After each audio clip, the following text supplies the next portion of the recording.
Alright lads, and how are we doing? Welcome back to another video on the channel. This is your one-on-one with Em and Ollie Game Week 11 recap. How are you feeling? Not too great. The day after the Spurs-Chelsea game has left a bit of a sour taste in my mouth. But, you know, it was a really bad game week for FPL reasons, but some crazy results in there, some crazy VAR calls, so lots to go over. Alright, yeah, so the pre-mentioned fact that Ten Hag's at the wheel, that is because we scraped the 1-0 win away at the Craven Cottage. I feel like it's well deserved because personally, Ollie's not going to agree with this, but personally that disallowed goal is a bit harsh in my opinion. Okay, so to talk about that first goal by Scott McTominay that was disallowed, I do think it's a little bit harsh simply because the defender was defending Harry Maguire anyways, and Maguire just didn't touch the ball. So calling him offside for actually Garnacho, who assisted the goal, was really, really harsh, if not just outright wrong in my opinion. And if Bruno Fernandes didn't whip out an amazing goal at the end, which actually we both kind of predicted, right? Yeah. We would have been outraged. You will never ever hear the end of it again, especially from Mark Goldbridge. So overall, I'm pretty happy with the result. I'm pretty happy that we won, and we're up to, well, we're still 8th in the table, but we are level on points with Brighton and Hove Albion. Who would have thought? What about you? What do you think of that game? Yeah, so like you said earlier, I may have different thoughts regarding the disallowed goal. I would have been perfectly fine if it stood because I think it's quite harsh on Maguire. But I guess from different replays, you know, people thought he affected the defender who would have stopped potentially Garnacho from crossing that ball into the goal. That's what VAR thought, took it away. But then, yeah, Bruno, last minute winner really, well, last few minutes of the game. But overall, another disappointing display in my opinion from Man United. You got the 3 points, which is all that matters at the end of the day. But yeah, against better teams, I think you're really going to struggle throughout the season. So yeah, that's sort of been like our the story of our season. Like we scraped those wins out by a goal or two against really, really weak sides. So there's cause for concern there. But for now, we'll enjoy the win. We'll move on. All right. Speaking of moving on, we've got Brentford who beat West Ham at home 3-2. Quite a good game. A lot of 5-goal thriller. I think I said Brentford to win. Do you remember what you said in that one?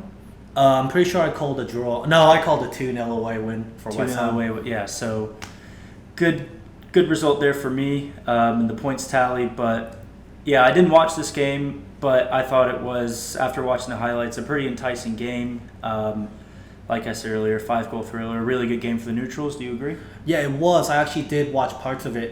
It was really back and forth between Brentford and West Ham. Really unfortunate because West Ham actually took the lead, but Mavropanos' own goal, I think it's kind of silly from him. He should have done a lot better than that. He's a decently tall guy and literally just guided the header in and scored an own goal. I believe it was Burma who put the ball in the box.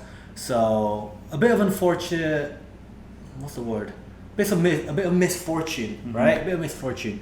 But still, I do think Mavropanos should have done better. Brentford pulled through in the end and came back to win the game. So all credits to them. Yep. Yeah, Burnley lost again to Crystal Palace. It is not looking better for Vincent Kompany at all. No, it's looking really bad at the moment. There's lots of rumors going around. Potentially he's going to be the first manager sacked this season. I don't know if that's really going to happen. I think a lot of Burnley fans and the ownership have trust in Vincent Kompany, considering what he did in the Championship last year. But yeah, for everyone who thought they were going to be the most exciting and best-looking promotion team this year, they've all been proven horribly wrong. It's been a really poor start to the season, and honestly, a good 3 points for Crystal Palace. Yeah, good 3 point for a significantly weakened Crystal Palace side too. They are really fortunate to come up against Burnley in a game week where, not going to lie, they were pretty down bad in terms of players and absolutely everything. Even the morale of that team wasn't too high at that point. So I'm really happy that they got their win. I'm glad for them. But yeah, more deep trouble for Burnley and Vincent Kompany. Yeah. I do think you were right though. The fans have been sticking by Vincent Kompany. Yep. I don't personally think he'll be sacked anytime soon. Unless, what if results continue like this for another 5 weeks? 5 weeks, then it could get 5 weeks. It'll get really shaky. Yeah. His seat will be the hottest one in the entire Premier League if he loses more than 4 games in the next 5. Yeah, definitely. Moving on then to a 1-1 draw between Everton and Brighton. It's really been poor for Brighton. I think they've been winless in their last 5 or 6 games in all competitions. Everton, another good point. I think a point against Brighton, whether it's home or away, is really a good step in the right direction considering where each club is in the table. And yeah, it was good to see both teams playing some good football. It was good to see Everton not just back down. You know, they played the way they want to play, and they ended up getting a good overall deserved point. Yeah, but not looking good for Brighton at all. No, it's not. Don't quite know what the issue is, whether it's just simply a bad run of form or there's something going on in the dressing room. But who knows? We'll have to look and find out. Brighton next week, I don't think they play anyone easy either. I'm not too sure. I'm not too sure, but we'll get to that soon. Yeah. Yeah, Everton though, massive point for them. Massive indeed. That is exactly what they needed. Mm-hmm. And hopefully it's a step in the right direction for them, which you've already said it is.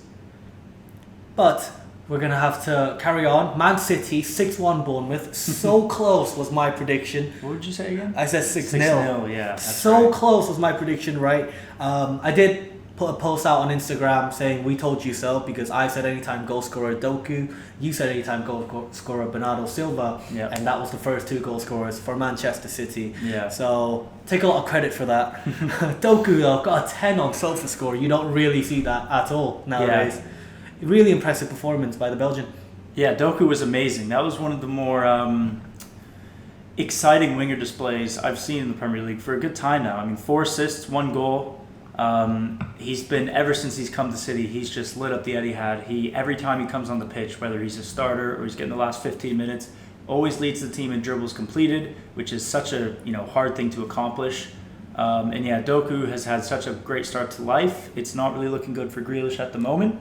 He's not getting as many minutes as he'd like now with Doku in play. But overall, a really commanding performance from City. 6-1, obviously. Haaland, surprisingly, nowhere on the score sheet.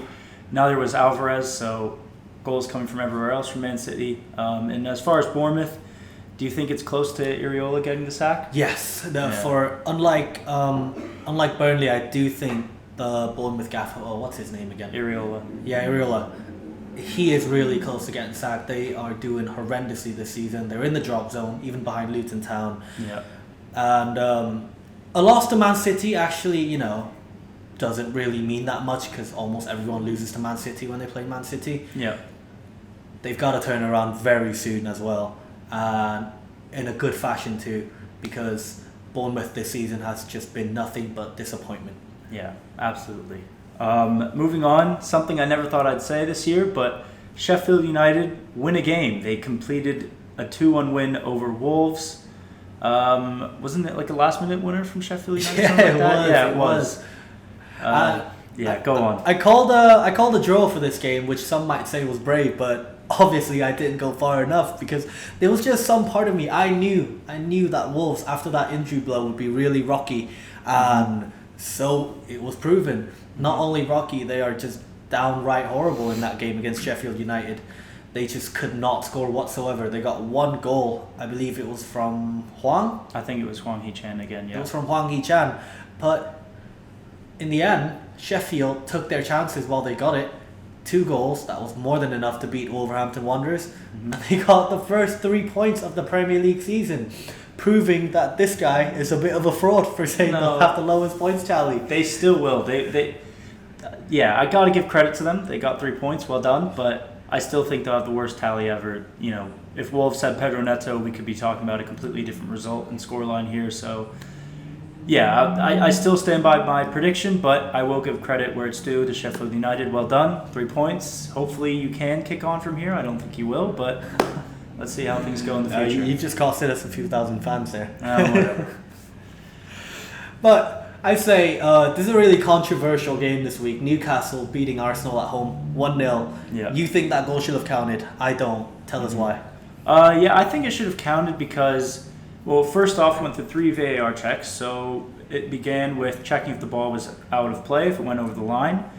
To the naked eye, maybe people thought it did, but it was found out that afterwards it did not cross over the line, so that's check 1 complete. Check 2 was an offside, I believe it was, on either Anthony Gordon or Joe Linton. Both were onside. And then the big one Did Joe Linton push Gabriel in the back? It's hard because you see stuff like that all the time. You see it if it's in the box. You see if it's two people jumping up from a header off a goal kick. You see those type of 50-50 challenges all the time. I think Gabriel was way too soft there. And I think the goal, in my opinion, correctly stood. Easy finish for Gordon. And I also think it was quite bad from David Raya. He went out to claim the cross and completely missed it. Didn't see the ball at all. He's not honestly looking like a great signing at the moment, in my opinion. I think they might try and go back to Ramsdale. That could have a bit more impact. But yeah, it was a good game. Obviously, the scoreline makes it seem like it was quite boring. But yeah, a lot of controversy and a really, really good 3 points for Newcastle. But that's what I mean, though. You cannot ever play two first-team goalkeepers at once. I already said that at the start of the season. I said that in the Premier League prediction video. You don't do that because that just messes with the mental... What's the word there? Yeah, you just can't do that because you mess with the headspace of both goalkeepers, really. Whether you're starting Aaron Ramsdale or you're starting with David Raya. A goalkeeper knowing that his job is not secured, knowing that there's someone on the bench always ready to take their spot, there's just, it's inevitable that the goalkeeper makes mistakes. But back to the goal, again, I don't think it should have counted simply because nowadays there's just no consistency in the VAR, especially in that department, those fouls. That happens absolutely all the time, as you said. Sometimes it's called, mainly against Man United. Sometimes it's not called, mainly against other teams. And in this situation, it wasn't. And the beneficiary was Newcastle. Congratulations to them. That was a fantastic win. But, fans came online and said, we're happy we won, but we're really humble about it because we understand that in a lot of people's eyes, we didn't deserve that. And that's massive respect for them because it's just like you against Liverpool. You understand that you probably shouldn't have won that game, but you did, and you're grateful for it. Yep. Everyone gets that, it was a refereeing error. So does the Newcastle fans. So overall, congratulations to them. Commiserations for Arsenal. Yeah, I do want to say I think it's a huge disgrace what Arsenal are doing. That they released a club statement about it the other day. Arteta was going off in his press game conference.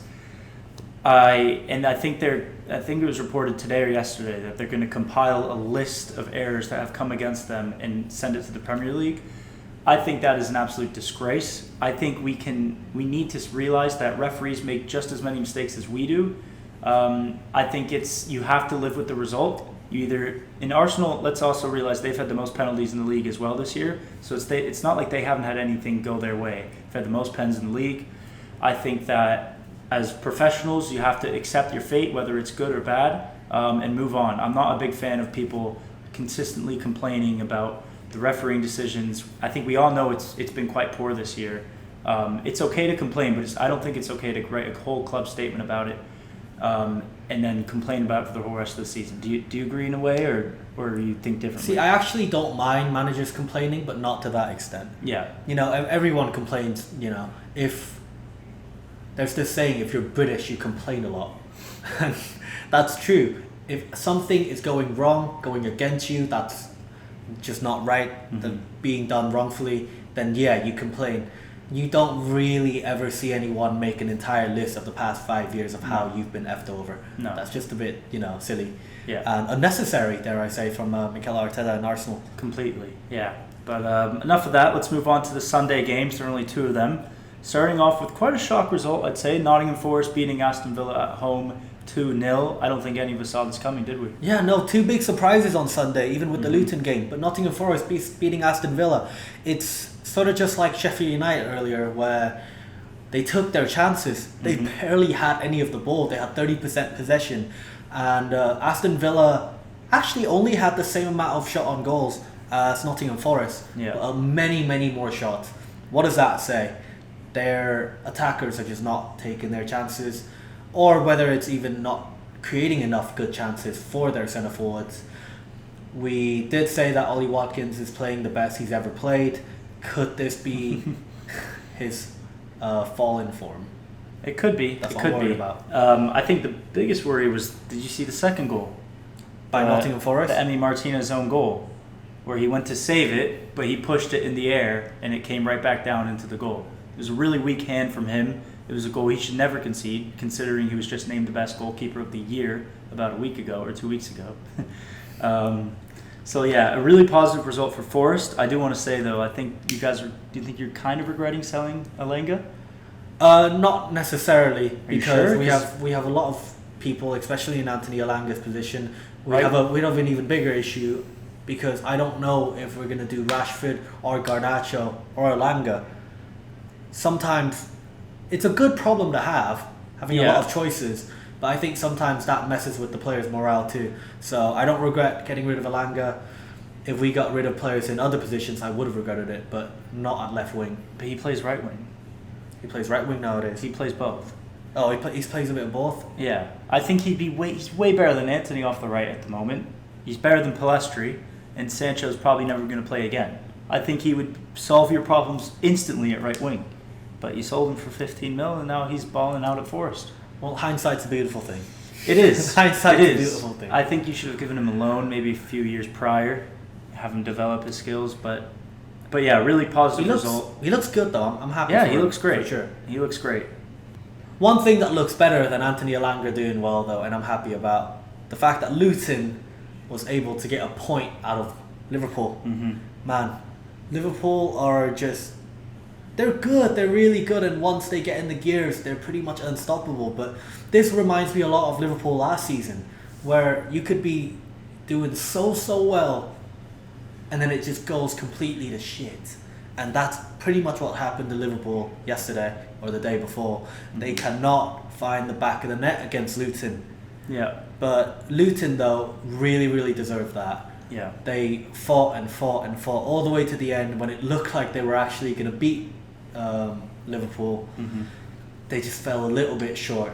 But I'm pretty sure the players and the fans and the coaches are really proud of themselves. Even after a draw, even when they dropped 2 points in the end by conceding against Luis Diaz. Yeah, really positive result for Luton, looking like the best promoted team out of the three so far. Tahith Chong scoring his first Premier League goal of the season, another ex-Man United player. I'm seeing a trend here. I'm seeing a trend. Yeah, we are. And then obviously really happy for Luis Diaz with everything that's going on with him, with his family at home in Colombia, attributing that goal to hopefully everyone being able to find his father. It's a really sad situation going on for him, so I don't think anyone, if you're a fan of Liverpool or not, if you're a rival fan, I think everyone was happy to see him score. So yeah, disappointing from Liverpool's perspective. Another really bad game from Darwin Nunez. He had a terrible miss in the second half, had loads of chances in the first half. I think it's time people start, instead of thinking of him as this chaos guy, as, he's just going to get better, to a really wasteful striker, which in my opinion, that's what he is. Would you agree? Or I still think there's a lot of talent there with Darwin Nunez. Fair enough. He'll develop even more, which is actually opposite of what you've said. He did. That was a horrendous miss. It was I wide can't open, defend him there. Wide It was a open horrendous tap miss. Skies it. But yeah, I do think I'll give the kid an extra few game weeks. Okay. Not just yet. But yeah, the bravery of Luis Diaz, though, I wouldn't be able to play if my dad was just kidnapped. Just Both to the parents. be able to get out there and play football with that in the back of your mind, that takes a lot of bollocks. And he certainly showed that, even scored. Mm-hmm. Good for him. I'm really happy for him. Yeah. But I'm not happy that Liverpool rescued that point, though. I hope that Luton would have beaten them. Yeah, that would have been really cool to see. Yeah, that place would have literally blown up. But yeah, really positive result there for Rob Edwards and Luton. So we should move on to the final game, which many consider one of the most entertaining Premier League games of all time. It was Spurs at home to Chelsea.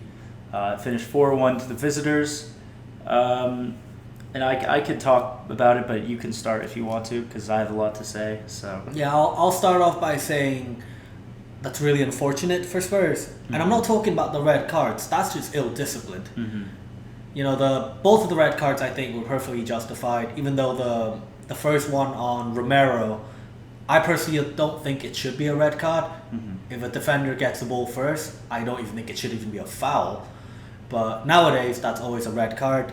And Adogi, that's just stupid. Yeah. Why would you do that? That's just really silly from Destiny Adogi. A typical 20-year-old. Right, mistake. Yeah, 20-year-old. He is still young, but yeah. rightfully sent off. Yeah. And you've put Tottenham Hotspur, you put your teammates, your coaches in a terrible position, having to keep a 1-1 scoreline for like 60 minutes Yeah.